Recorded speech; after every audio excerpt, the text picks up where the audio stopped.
கூட படுத்துக்கணும் தூங்கும்போது தலையில கள்ள தூக்கி போற துரோகம் நான் காமிச்சிட்டல. உன்னை சும்மா விட மாட்டேன்டா.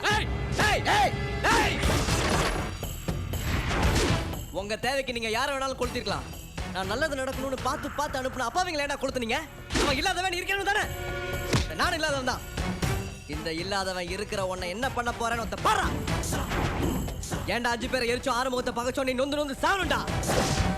தம்பி தம்பின்னு சிரிச்சு கூப்பிட்டு ஏமாத்தின வாயில ஐயோ ஐயோ அழுது பொலமுண்டா. டேய் நாதனன் கோவன் நாஸ்தியாக்குறடா. மன்னிச்சிராரு, என்ன மன்னிச்சிரு. நாதனன் கோக்குள்ள ஒருத்த கையெழுத்த மாத்தி போட்டாலே அவன் தலையெழுத்தே மாறி போயிரும். நீ கை நீட்டி சவால் விட்டுட்டல, நீ இங்கிருந்து போனாதானே. என்ன மிரட்டுறியா? ஏன்னா நான் அவ்வளோ ஊக்கையா? நான் தொழில் செஞ்சதுதான் உங்ககிட்ட, கற்றுக்கிட்டது உங்ககிட்ட இல்லை. கூட உன் தம்பிலாம் இருக்கிறாங்கிற தைரியத்தில் பேசுறியா? எங்கடா அவன் கடைசி தம்பி? ஜெகா, என் ஃபோன் போடு.